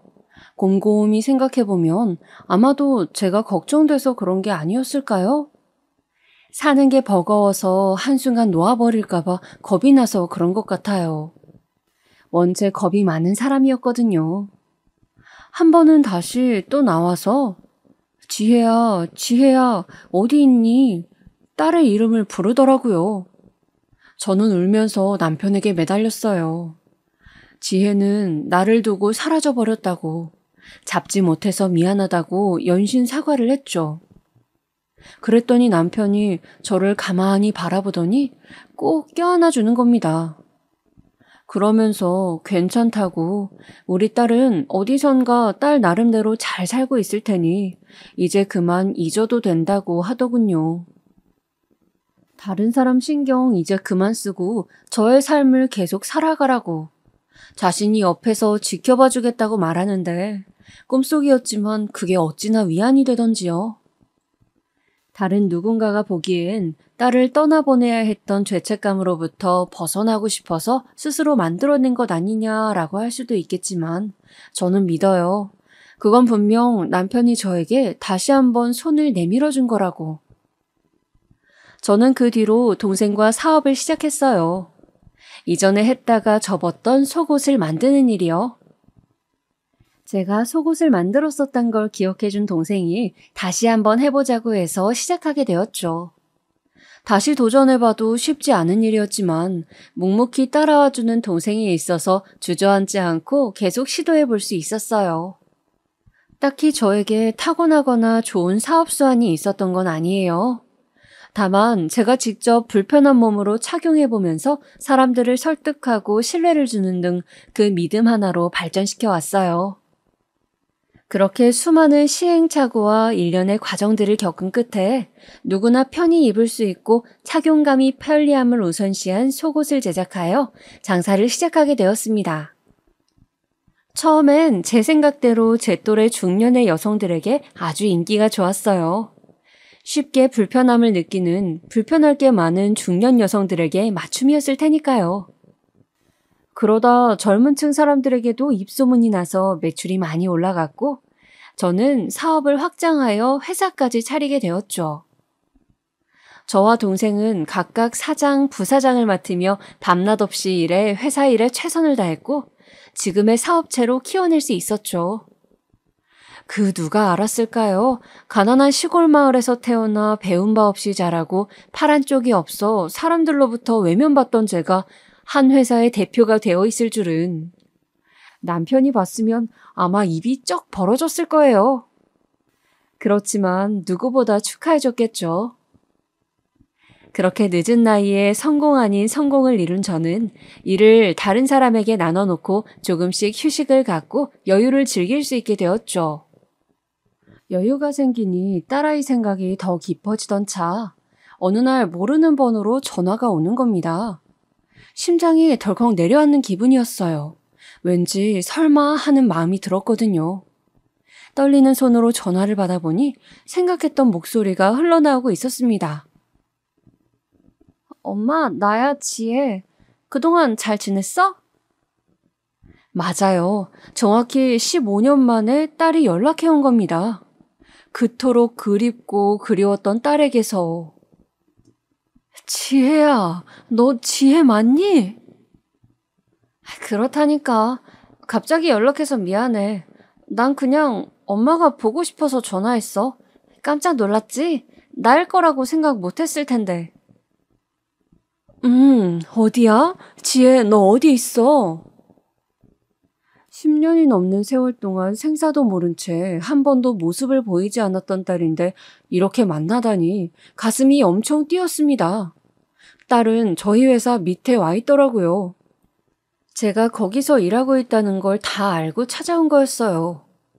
우리는 카페에 앉아서 커피를 두고 아무 말을 하지 않았습니다. 정적을 깬 건 먼저 딸아이였죠. 미안해, 엄마. 오래전 일이지만 사과할게. 그때 말 나쁘게 하고 그 사람이랑 떠난 거 너무 미안해. 용서해 줄 거지? 딸은 여전히 사과를 잘하는 아이였어요. 하지만 아이의 지나온 이야기를 들을수록 너무나 갑갑하더라고요. 딸은 그대로 애인과 함께 도시를 떠났었고 정착한 곳에서 그대로 살림을 차렸던 겁니다. 하지만 행복도 잠시, 남자의 사업이 망하면서 빚을 떠안게 되었는데 그 남자가 딸만 두고 하루아침에 도망을 친 겁니다. 집도 압류되고 빈털터리로 쫓겨난 딸은 오갈 데도 없이 도시 곳곳을 배회했다고 하더라고요. 다시 저에게 돌아오고 싶었지만 그건 더 비참할 것 같았대요. 다신 돌아가지 않을 마음으로 나왔으니 어떻게든 그곳에서 살아남아야겠다는 생각으로 버텼다고 하네요. 엄마에게 모질게 말한 걸 후회하기도 했지만 되돌릴 수 없는 걸 알기에 아무 말 할 수 없었다면서. 그렇게 아이는 몇몇의 직장을 옮기고 또 몇몇의 사람을 만나 헤어지고를 반복해오며 살아온 것 같더라고요. 지금은 음식점에서 매니저 일을 하고 있는데 거기서 만난 주방 직원과 식은 안 올리고 같이 살고 있다고 하더군요. 한번 대여봐서 결혼은 이제 절대 안 할 거라나? 저의 박복한 삶을 혹시 딸이 이어받은 걸까 무거운 마음으로 이야기를 들었지만 제 어두운 표정을 봐서 그런지 딸이 말하길 자신이 지나온 시간들이 그렇게 어렵고 힘든 생활은 아니었으니 걱정은 말라고 하더라고요. 그러다가 뉴스 기사를 살피는데 익숙한 얼굴이 기사 사진에 있던 걸 발견했대요. 그게 바로 저였겠죠. 설마 엄마일까 싶어서 회사 정보를 알아보는데 정말로 제 이름이 있어서 너무 놀랐대요. 이렇게 성공한 엄마를 보니까 너무 자랑스럽고 멋있어서 안 찾아올 수가 없었다며 너스레를 떠는 딸을 보는데 세월이 많이 흘렀구나 싶더군요. 무슨 일에도 예민하고 딱딱하던 이 딸아이에게도 이상한 넋살이라는 게 생긴 걸 보면 말이에요. 그동안 있었던 일을 구구절절 신나게 이야기하는 동안에도 제가 아무 답이 없자 머쓱해하던 딸은 컵만 두드리다 입을 떼었어요. 그래서 말이야, 이런 말하는 거 나도 염치 없고 민망한 거 아는데 혹시 나 돈 좀 빌려줄 수 있어? 가능하지, 엄마? 돈? 이번엔 정말이야. 같이 살 집이 필요해. 지금 살고 있는 집은 너무 작고 허름해서 힘들어. 이사 가려는데 오빠는 현금이 없어서 당장은 안 된다고 나더러 주변에 도움을 구해보래서. 엄마가 조금만 빌려주면 일단 집 보증금하고 나중에 오빠한테 받아서 줄게. 큰 돈 아니야. 이번 한 번만, 딱 한 번만 더 부탁할게. 결국엔 또 돈이더라고요. 그 돈이 뭔지 참. 난 왜 또 딸과 마주 앉아 이런 대화를 반복해야 하는 건지 옛 생각이 떠올라 괴롭더군요. 집 구해줄게. 원하는 대로 맞춰줄 수 있어. 대신 그 남자랑은 헤어져야 해. 내가 볼 땐 예전에 네가 만났던 그 사람과 별반 다르지 않아. 너 고생시킬 거 뻔히 아는데 이번엔 그때처럼 눈앞에서 같이 보낼 수는 없다. 왜 또 이러는 거야? 나 좀 믿어주면 안 돼? 이번엔 정말 믿을만 하다니까. 엄마 돈도 잘 벌잖아. 회사 사장이라며. 속는 셈 치고 그냥 믿어줘, 나 좀. 널 못 믿는 게 아니라 그 남자를 못 믿는 거야. 연락 없다가 15년 만에 나타나서 돈을 빌려달라 하고 내가 알지도 못하는 남자와 살겠다는데 누가 쉽게 알겠다고 말하겠니? 그럼 이 회사에서 일 시켜줘. 그렇게라도 알면 되는 거 아니야? 엄마도 그 사람 가까운 데서 지켜보고 그 사람도 더 좋은 직장 생기고 상부상조 하는 거잖아. 좋은 생각이지? 엄마 아직 운전도 못하면 차 기사라도 시켜줘. 어차피 오갈 데 많은데 그 팔로는 아무것도 못하잖아. 무언가 쫓기듯 이야기를 쏟아내던 딸은 제 팔 이야기가 나오자 문득 멈춰섰습니다. 무슨 생각으로 멈춘 건지는 잘 모르겠어요. 미안함인지 아니면 눈치를 봐서 그런 건지 그리고선 또다시 긴 정적이 이어졌죠. 내 뜻은 똑같아. 나이 먹었으면 예전과 달라지길 바라, 지혜야. 이번엔 먼저 일어날게. 엄마! 먼저 일어서서 가는 제 뒤에서 딸이 연거푸 불렀지만 그대로 걸어 나갔어요. 매달리던 딸의 모습을 떠올리면 마음이 아팠지만 어쩔 수 없었죠. 그동안의 시간은 저를 단단하게 만들어주는 기회이기도 했거든요.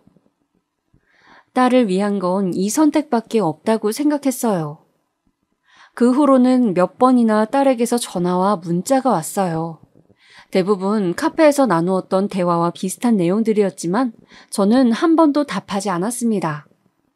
이젠 도와줄 여유가 생겼지만 그게 딸을 도와주는 거라고 생각하지 않았거든요. 그렇게 반년이 지났고 사업은 조금 더 안정화가 돼가고 있어서 제가 없어도 운영이 가능할 정도가 되었어요.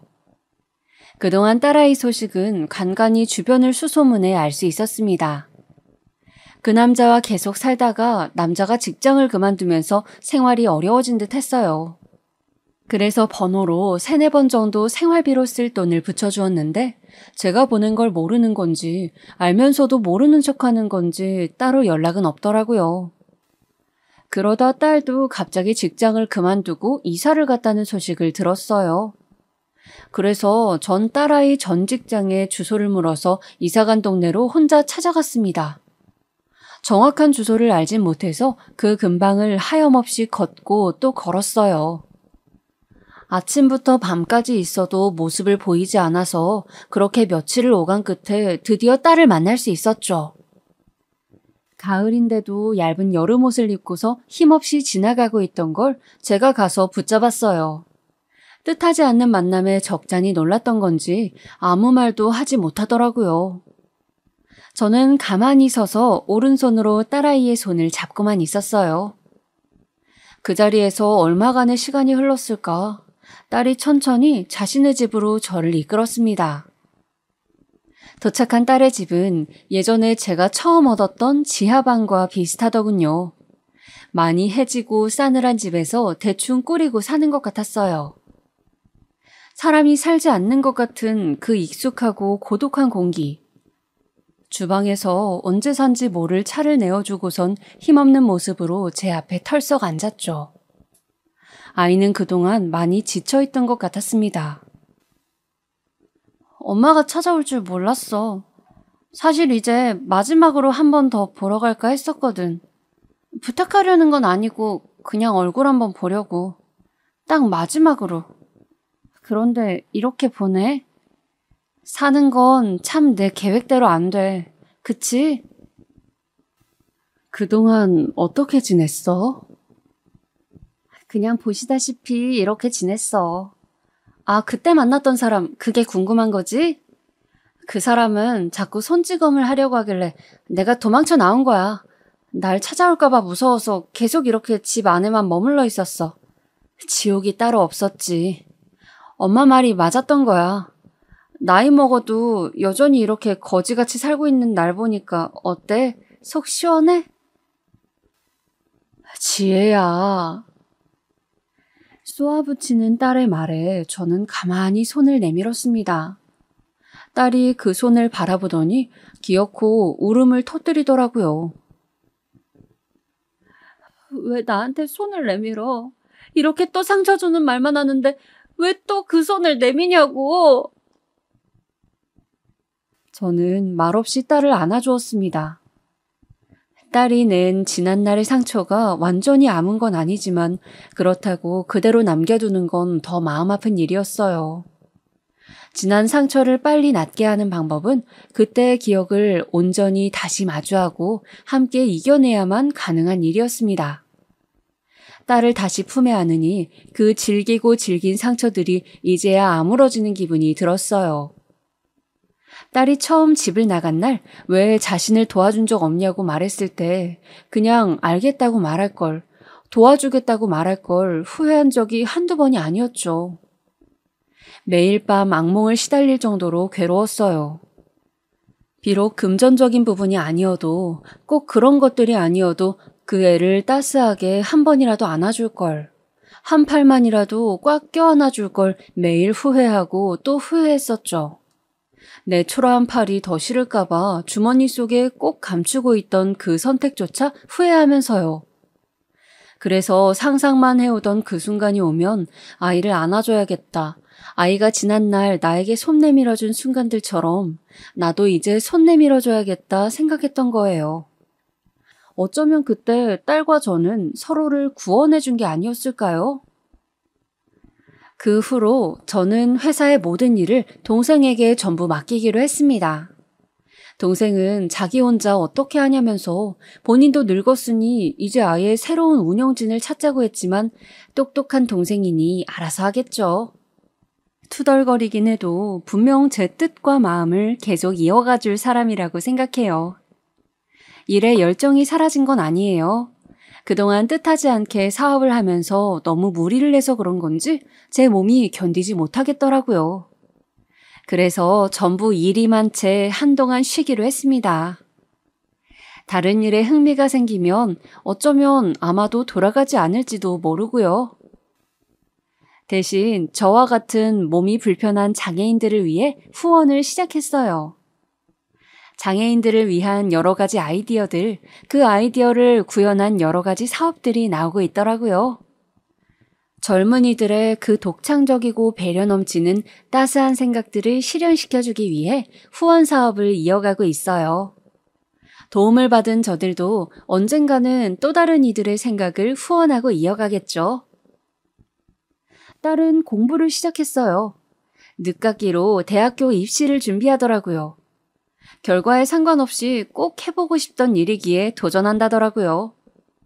늦게나마 용감하게 도전하는 모습을 보니 참 대견합니다. 아마도 딸과 저는 15년의 부재한 시간 동안 하지 못했던 일들을 하나씩 이뤄갈 것 같아요. 여행이 될 수도 있고 그림을 배우거나 면허를 따고 춤을 추러 다닐 수도 있죠. 무엇이 되었든 간에 후회하지 않을 시간을 보내고 싶어요. 팔을 잃고 남편을 떠나보내고 딸을 떠나보내고 제 인생에 있어서 이별과 후회의 순간이 너무나 많았거든요. 항상 떠나보내고 다시 혼자 남아 후회하다 보니 흔히들 있을 때 잘해라는 말이 얼마나 명료하면서도 명확한 정답인지 알겠더군요. 있을 때 잘해야만 혼자 남아도 외롭지 않을 테니까요. 앞으로 더욱 많은 이별의 순간이 있겠지만 그럼에도 후회는 하지 않도록 매 순간 치열하고 열정적으로 살아갈까 합니다. 가능하다면 딸의 손을 꼭 잡고서요. 살아갈 날들이 살아온 날들보다 많지 않겠지만 그래서 더욱 기대가 되기도 해요. 짧지만 그래서 더 기억에 남는 여행이 될 테니까요. 부족하지만 긴 글 읽어주셔서 너무나 감사합니다. 이 글을 쓰면서 저도 다시 한번 과거를 마주하고 앞으로 나아갈 힘이 생겼습니다. 저의 이야기가 멀리 있을 다른 누군가에게 손을 내밀어주는 순간으로 남길 바랍니다. 감사합니다.